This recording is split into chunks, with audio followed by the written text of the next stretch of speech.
दिनै UPPL नि हाबाफारि फ्राय बाहाय दिनै प्राय 10,000 मानसि फैबाय नामा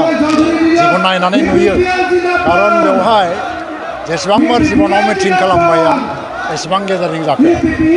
बेनिफ्रायनो दिन्थि खैराबारि ओनसोलाव UPPL हान्जाया मानसिफोरनि गेजेराव बिराद जनप्रिय जादों आरो UPPL खौ फोथायनाय लाबोदों बिनि थाखाय प्रमद बर'नि जि काउन्सिल सरकार BJP GSP लानानै दिनै सेल्फ हेल्प ग्रुपनो फैसा होदों अनसाय बिथांखि गियान सोरां बिथांखि सुपार 50 लामा सामा MGNरेगानि खामानि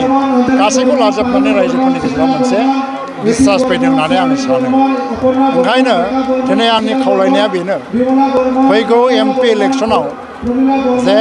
जोङो मित्र ज'टनि केन्डिडेटनो भट होनांगौ केन्डिडेटआ सोर जायो बेजों खोथा नङा दिल्लीयाव जोंहा नरेन्द्र मदिखौ प्रधानमन्त्रि बानायनांगौ NDA सरकार लाबोनांगौ आरो आसामाव 14टा लकसभा समष्टि दं बेवहाय 12टानिबो बाराखौ मित्र ज'टआ देरहानांगौ दा बे हिसाबै BTC आव मोननै दं बे जोंनि दायित्व मोननैखौबो जों देरहानांगौ क'क्राझाराव जोङो मित्र ज'टनि केन्डिडेटआ प्राय माने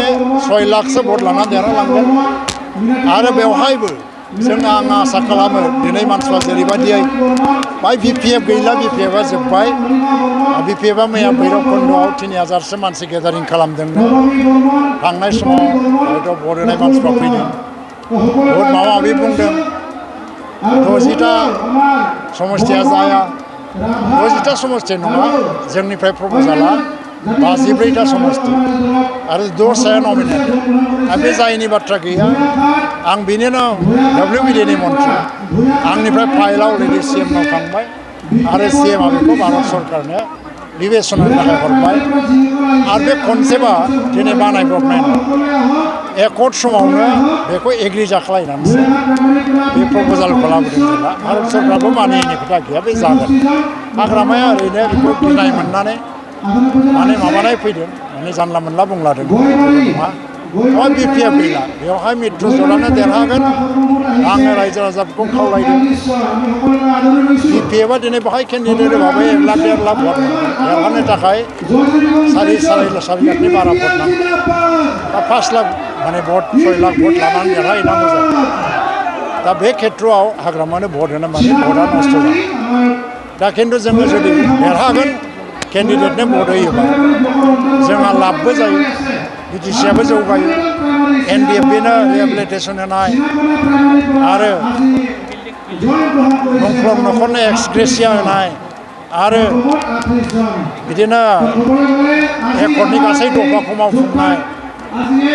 सिमा बारायनाय बेफोर हाबाफारिखौ मावलांनांगौबा दिल्लीयाव दा नरेन्द्र मदिनिनो गभर्नमेन्ट फैनांगौ खारन एकर्डआ बिसोरनो खालामदों जिहेतु आरो बिसोर गभर्नमेन्ट थायोबा जोंबो बहायनो थाबाय थायोबा जोङो मिलिजुलि गोरोबलायनानै खामानिखौ मावलांनो हागोन एकर्डखौ मावफुंनो हागोन आं आसा खालामो दरं उदालगुरि समष्टिनि मानसिफ्रा बयबो गोसो गुदुङैनो मित्र ज'टनि माने केन्डिडेटनो भट होगोन आरो आसामाव डक्टर हिमन्त बिश्व शर्मानि नेतृत्वआवनो गभर्नमेन्टआ दाफिनबावगोन आरो BTC आवबो एगेइन प्रमद बर'नि दैदेननायावनो मित्र ज'टनि सरकारा जाबावगोन बुंनांगौ जेबो गैया आं बेफोरबायदियाव एसे बाथ्रा बुंनो बायो आङोबा बे खुलुमखानाय नङा बे मिसा खोथा आरो मोनसे खोथा होबावनो हागोन नामा जे BPF खौ सिफायनानै UPPL आव निति गथ'बाबो जयेन जागोन बांमारोब्ला खुलुमनायल' नङा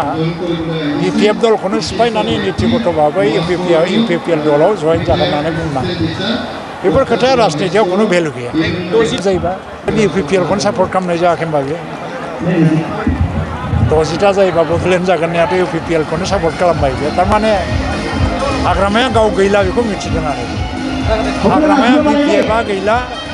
हाग्रामाया गाव लिडार हिसाबै गैला बेखौनो गाव बुजिखाबाय आरो